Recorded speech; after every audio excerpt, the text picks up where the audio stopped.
This is the story of Wendy McWilliams. Wendy was 27 when she was arrested for her crimes, but her true story starts when she was a teenager. At 13 years old, Wendy became obsessed with celebrities. She would learn everything about them, their birthdays, favorite things, where they grew up, where they lived currently, who they were dating, and how they became famous. She was fascinated by these ordinary people becoming extraordinary beings that people worshipped. They had money, beautiful homes, the newest fashion, the hottest dates, and everyone wanted to be their friend. She began her attempt at stardom by auditioning for modeling jobs for local photographers. She was selected for a few, but passed over for most of them. Then she began trying to act in commercials or as a background actor, but she never made it past initial auditions. All of these rejections weren't a sign for her to stop. At least she didn't believe they were. It just made her want it even more. At 17, she started going down a darker path. Her desire to become famous was at the forefront of her mind at all times. She would attend parties hoping to meet the right people. She would drink and do drugs to fit in. Her grades began slipping, and she wanted to drop out of school altogether.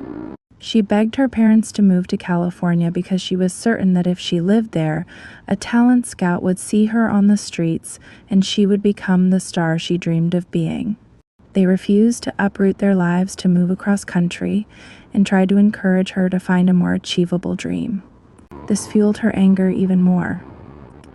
One night at the party of a sketchy producer, she talked to a man who told her all about the theory of celebrities becoming famous because they worshipped Satan and were part of an underground cult. As they drank and got high together, Wendy ate up everything he was saying. She even wrote herself a note on her phone so that the next day, when she sobered up, she could remind herself to begin research. And she did. She started researching all different kinds of cults that celebrities were rumored to be a part of. Wendy studied the details of the cults and would watch hours of videos of evidence that celebrities were part of them.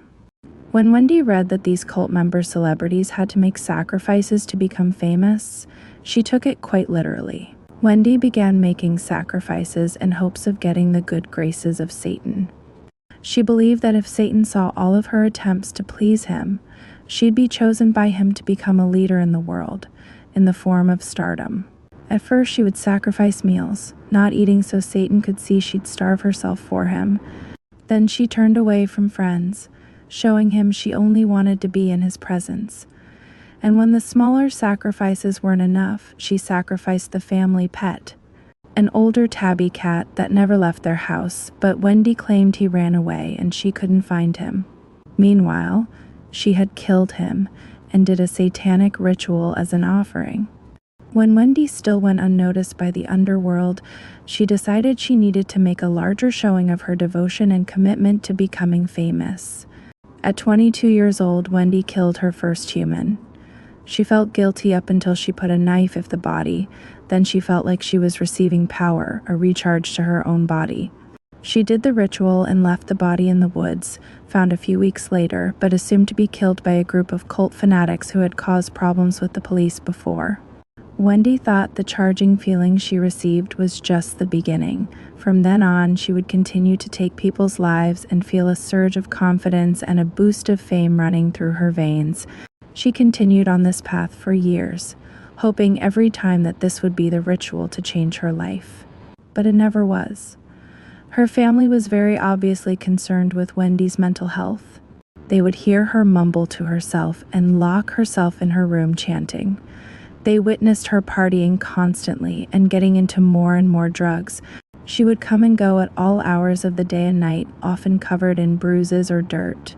Wendy was spending vast amounts of money, but not working. Her parents finally decided to cut her off and gave her an ultimatum. Go to rehab and get help, or be kicked out of their home. That's when it all clicked for Wendy. The reason she wasn't famous, why her sacrifices weren't enough, why no matter what she did, it was never enough. She realized she had to sacrifice her parents. They were in her way. They were the ones discouraging her. They were the ones surrounding her with negative energy. They were holding her back, and Satan wanted her to remove them from her path before he could lead her all the way to her dreams. So she did, or at least attempted to. Wendy planned to end their lives at the same time, to prevent the risk of one screaming and alerting the other that something was wrong. That night, as they sat on the couch watching a show, Wendy snuck up behind them and ran a knife across their throats. Her mother died almost instantaneously because she had hit her jugular, but Wendy didn't realize she missed her dad's. As she dragged her mom's body to their backyard for a seance, her father tried to escape out the front door. He couldn't yell. She had cut his vocal cords. His bleeding was too great to run a far distance, so he threw himself into the street, knowing a car would soon pass because they lived in a busy area. Lucky for him, someone did, and they were able to save his life before Wendy could get to him. When the police came to arrest Wendy, she told them she was just doing what she was told and making sacrifices so that she could live her dream. She tried to claim that it didn't work because her father was still alive, but if he wasn't, she would be living in Los Angeles and have all the riches in the world. Her father gave a written testimony and was never able to speak again. Wendy was found guilty but mentally ill. So while she had to serve her time in a prison, she was also required to have a psychiatric evaluation and attend therapy sessions and group meetings. Her lawyers are appealing her sentence on the hopes of the court finding her not guilty by reason of insanity. Her appellate court date is in early February of 2025.